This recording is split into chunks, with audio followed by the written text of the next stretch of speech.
Hi there, this is Mark Sabatella from Outside Shore Music.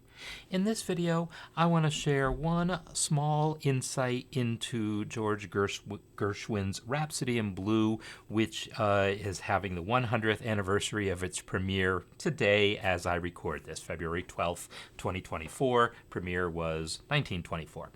And so this is something actually that came up during Music Masterclass, and I sort of put it aside because I didn't really want to talk about it, in part because I hadn't thought it through myself, to be honest, but now I have, and we're going to talk about it. And that is the second chord of the piece. So we have this, and then. So we have a one chord first, right? We're in the key of B flat, and that is our one chord. Then we have this kind of mystery chord.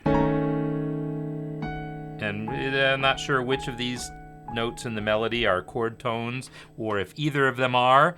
And then we're kind of back to the one chord here, right? The grace note, this is a one chord as a dominant seventh chord. If we just look at the left hand, right, it's 1-7 going to 4 with a nice little bit of chromatic motion in that inner voice there. So I want to come back though to this mystery chord here. We have one mystery chord and then kind of back to 1. Well, first of all, that chord, if I take it really literally, I could look at it and say, this looks like an E flat chord of some kind, maybe. I mean, if I look at these notes here that I'm playing, E flat, G flat, A, and D flat, that could be an E flat half diminished chord, except that wouldn't be the correct spelling. Right?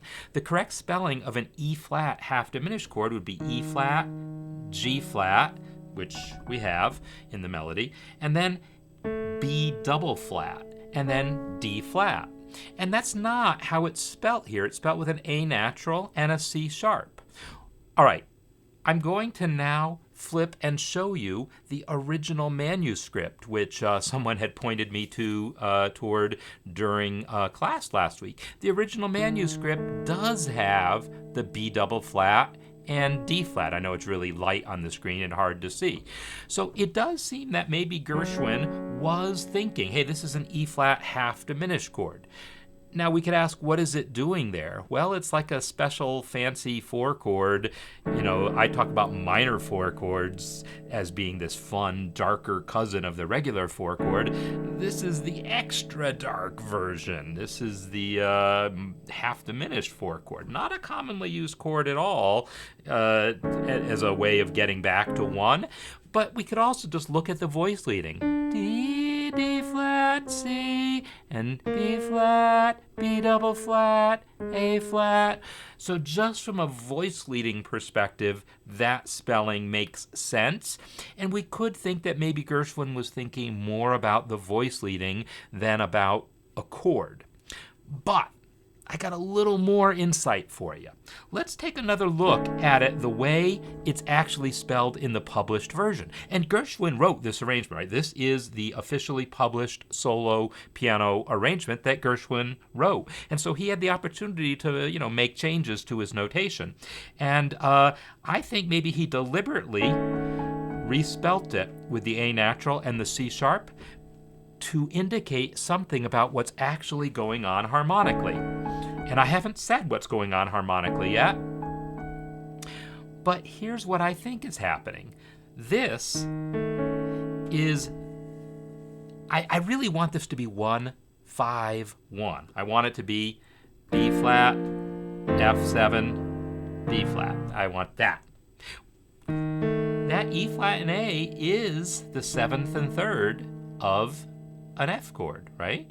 And that C sharp is a sharp 5 or a flat 13, a perfectly good jazz sound. These notes here are the flat 9, and then this would be either a sharp 9 or a flat 3. This is a really jazz type of sound. And the thing is, it's the same exact sound we get later on. Not the same exact sound, but we do get this a couple measures later, that same kind of sound going to 1. And so I feel like this is kind of a rootless voicing. It's missing the F, but a rootless voicing of that 5 chord. And I can also point to where this happens later in the piece in the key of A flat. So here we have. Now here, it is much more clearly the 5 chord, right? In the key of A flat, he is giving us not a rootless voicing, but the actual 5 chord. Root, 3rd, 7th, and our sharp 9, flat 9, spelt as flat 3. Spelt as flat 3 and flat 9. So he's really, I think, pretty clearly indicating that this is the sound of a 5 chord with some interesting alterations that he gives us really right off the bat to establish the harmonic language that he is living in.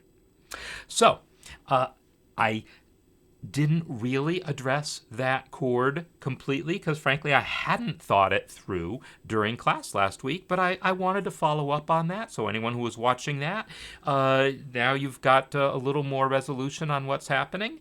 No pun intended. The 5 chord does in fact resolve to 1, and that is what's going on here, but it's a 5 chord with some color on it and a rootless voicing, quite similar to the rootless voicing that he uses later on in the piece that I've also talked about, the 7th, the 3rd, and a flat 13, and he uses that exact voicing later on the piece.